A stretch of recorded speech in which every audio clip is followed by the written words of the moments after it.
Antes de convertirse en uno de los delanteros más temidos del fútbol europeo, antes de levantar la Champions con el Porto de Mourinho y antes de ser el máximo goleador histórico de la selección de Sudáfrica, Benny McCarthy era simplemente un chico de Ciudad del Cabo que soñaba con escapar de la violencia, la pobreza y la desigualdad que lo rodeaban. Su infancia no fue fácil, pero en esas calles duras donde las oportunidades eran escasas y el peligro era cotidiano, Benny encontró el refugio que cambió su destino, el fútbol. Nació en 1977, en un entorno donde el deporte no era una elección, sino una necesidad. El fútbol era el lenguaje del barrio, el entretenimiento de los niños, la pasión de los jóvenes y el escape de muchos. Benny creció rodeado de hermanos futboleros. De hecho, su hermano mayor Jerome ya destacaba en clubes locales y fue su primera referencia. Pero desde niños todos sabían que Benny era diferente. Tenía una mezcla explosiva de potencia, instinto para el gol y una ambición desbordante. A los 12 años, mientras la mayoría de los chicos soñaban con jugar en equipos locales, McCarthy decía que quería jugar en Europa. Y no lo decía como un deseo infantil, lo decía como una promesa. Quería salir de su realidad, quería sacar a su familia adelante. Quería demostrar que un chico africano podía competir con los mejores del mundo. Su primera formación seria llegó en la Academia Seven Stars, un club sudafricano que apostó por el desarrollo de jóvenes talentos. Allí fue donde se profesionalizó. No tardó en destacar. Benny era un delantero que no se parecía a nadie de su edad. Era fuerte, agresivo, habilidoso, pero también tenía una inteligencia particular dentro del área. Sabía cuándo acelerar, cuándo frenarse, cuándo anticipar, cuándo ser paciente. Tenía el instinto del 9 nato, ese que no se aprende. En 1997 la Liga Sudafricana vivía una transformación. El apartheid había terminado hacía pocos años. El país estaba reconstruyéndose y el fútbol era uno de los motores de esperanza. Benny emergió justo en ese contexto, convirtiéndose rápidamente en una estrella local gracias a sus actuaciones en los Seven Stars y luego con el Cape Town Spurs, donde explotó definitivamente.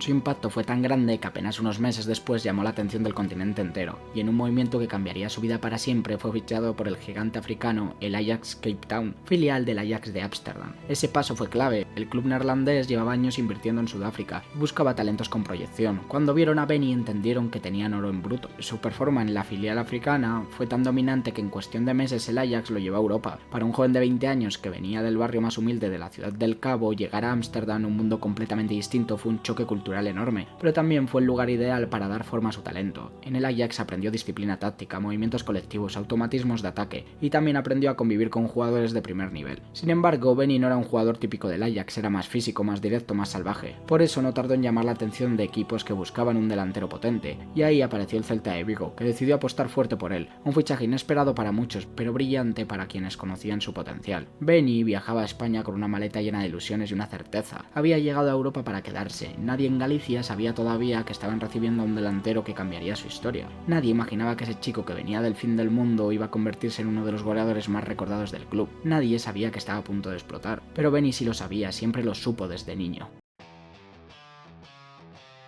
Cuando Benny McCarthy llegó a Vigo, muchos aficionados no sabían qué esperar. Venía de Sudáfrica, de un Ajax donde no terminó de explotar y tenía apenas 20 años, pero la directiva del Celta, que siempre tuvo buen ojo para los delanteros potentes, vio en él algo que Europa aún no conocía: hambre, ambición y una mezcla rara de técnica africana con instinto europeo del área. Y no tardaron en comprobarlo. El Celta de finales de los 90 era un equipo vibrante, atrevido, con jugadores como Revivo, Mostovoy, Carpin y Maciño, un conjunto que jugaba sin miedo a nadie, pero les faltaba una figura que convirtiera el buen juego en goles, y ahí entró Benny, un delantero joven, explosivo, sin complejos. Desde los primeros entrenamientos se vio que su físico era otra categoría: potencia para aguantar defensores, velocidad para escapar y una pegada descomunal con ambas piernas. Era un martillo, pero un martillo con técnica. Su primera temporada fue la típica del jugador que se adapta: muchos minutos, actuaciones prometedoras, un puñado de goles. Pero la verdadera explosión llegó en la 1999-2000, su campaña de consagración. Ahí empezó a mostrar que no era solo un delantero fuerte, era un delantero determinante. El Celta jugaba para divertirse y Benny jugaba para matar. Cada balón largo era una oportunidad, cada centro era peligro, cada desmarque un problema para el rival. Uno de los momentos más recordados ocurrió en Balaídos contra el Barcelona, donde McCarthy marcó un doblete que dejó al público catalán en silencio. No solo fueron los goles, fue la imponencia física, la elegancia para definir, el temple de un jugador que parecía llevar años en la élite. Ese día España entendió que el chico sudafricano iba en serio. La prensa española empezó a prestarle atención, lo llamaban el tanque africano, pero ese apodo, aunque describía su musculatura, se quedaba corto. McCarthy tenía más que fuerzas, sabía cuándo asociarse, cuándo pausar, cuándo soltarla, era inteligente. Nunca fue un jugador caótico, era un delantero estructurado, con oficio, con calma en el área. Su gran salto mediático llegó con la Copa Africana de Naciones en el año 1998 y luego con eliminatorias rumbo al Mundial.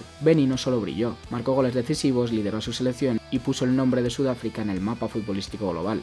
Se transformó en un símbolo nacional. Cada vez que jugaba el país se paralizaba. De regreso en España, su cotización se disparó. Varios equipos importantes empezaron a preguntar por él. El Celta lo sabía, tenía una joya entre manos, y mientras tanto Benny seguía marcando de zurda, de derecha, de cabeza, en contragolpe torpes en jugadas aisladas. Era un delantero que fabricaba goles a partir de nada. A nivel emocional, McCarthy vivió su etapa en Vigo como su explosión personal. Había llegado desde una realidad muy distinta, desde barrios donde el éxito es un lujo reservado para muy pocos. En Europa tenía casa, estabilidad, estructura y un entorno donde su talento podía crecer sin límites. Benny no desperdició ninguna oportunidad, trabajaba, se cuidaba, tenía hambre de evolucionar. El Celta de esos años clasificó a Europa, se volvió un equipo incómodo para los grandes y vivió noches mágicas, y siempre detrás de esos partidos históricos aparecía el número 17, fuerte, serio, imparable, con goles decisivos en Liga, UEFA y Copa del Rey. Pero el punto más alto de su etapa en Vigo fue una realidad innegable. Benny McCarthy ya estaba listo para un salto gigante. España se le empezaba a quedar pequeña, su talento no. Su nombre ya sonaba en equipos importantes de Europa, y uno de ellos, un club que pronto se volvería legendario bajo un entrenador que cambiaría el fútbol moderno, estaba a punto de llamar. Un club donde su potencia se convertiría en historia, un destino que encajaba con su mentalidad competitiva. Lo que Benny había soñado de niño estaba a punto de cumplirse, llegar no solo a Europa, sino a la cima.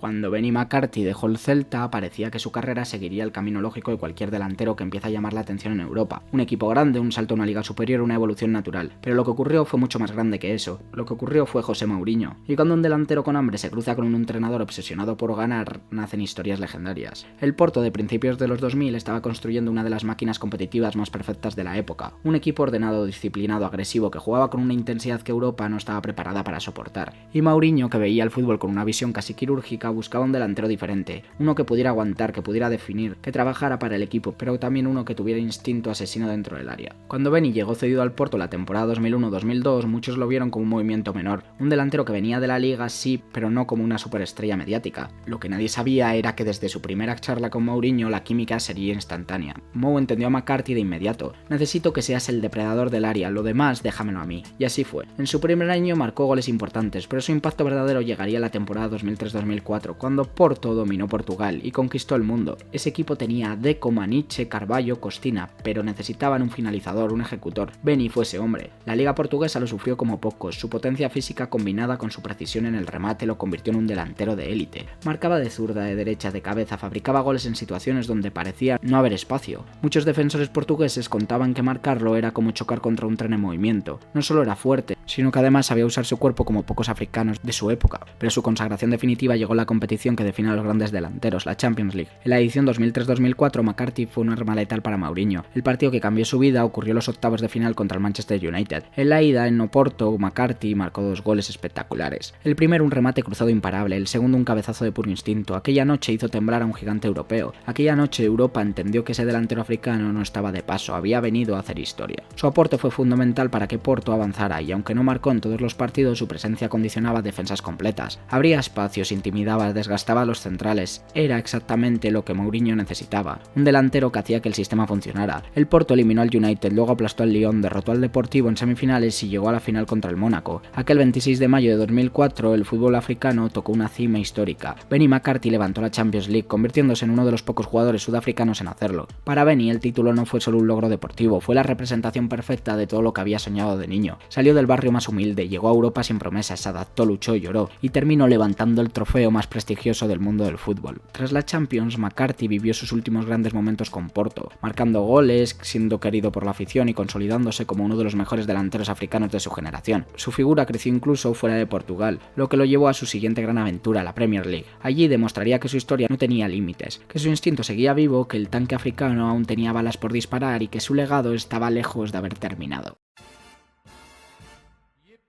Después de tocar el cielo con el Porto de Mourinho, Benny McCarthy estaba listo para su siguiente desafío. Tenía 27 años y una madurez futbolística que lo convertía en un delantero letal. Potencia africana, técnica pulida en Holanda y España y un instinto asesino que habría brillado en la Champions. Europa lo miraba con otros ojos, ya no era una promesa, era un delantero consagrado. Y cuando un club inglés lo llamó, Benny entendió que era el momento perfecto, la Premier League. En 2006 firmó por el Blackburn Rovers, un equipo modesto pero competitivo, donde encontró algo que siempre había buscado, un entrenador que confiaba plenamente en él y un entorno donde podía ser líder. A Yardice lo vio de inmediato. Benny puede hacer aquí 20 goles y no se equivocó. En su primera temporada, McCarthy se convirtió en uno de los máximos goleadores de la Premier League, peleando el pichichi contra nombres enormes como Drogba, Cristiano Ronaldo, Rooney. Marcó goles de todas formas, remates cruzados, cabezazos de definiciones rápidas, goles de oportunista. Su frialdad frente al arco lo convirtió en un delantero temido. Los defensas ingleses, acostumbrados a físicos brutales, no podían entender cómo McCarthy los superaba en potencia. Y encima era técnico, tenía una mezcla que destruía a rivales: cuerpo fuerte, lectura inteligente, un toque elegante, un remate quirúrgico. Blackburn se mantuvo competitivo gracias a sus goles, los aficionados lo amaron, Inglaterra, siempre exigente con los delanteros extranjeros, los respetó rápidamente. Mientras triunfaba en Inglaterra, McCarthy mantenía un compromiso inquebrantable con su selección. Quería algo más que goles, quería dejar una huella en su país y lo hizo. Se convirtió en el máximo goleador histórico de Sudáfrica, un logro que en su tierra se vive con el mismo respeto que un título. Cada gol suyo era un grito de esperanza para miles de chicos, que como él crecieron en barrios humildes buscando un futuro distinto. Entre 1998 y 2008 fue el rostro del fútbol sudafricano. Jugó la Copa África, jugó mundiales, metió goles decisivos y arrastró al equipo cuando otros no podían. Su nombre se convirtió en sinónimo de orgullo nacional. Pero el tiempo no perdona, las lesiones musculares que ya habían aparecido en Celta y Porto comenzaron a afectarlo más frecuentemente, y la Premier League, brutal en intensidad, no daba margen de error. Aún así McCarthy siguió compitiendo, siguió marcando, siguió siendo peligroso,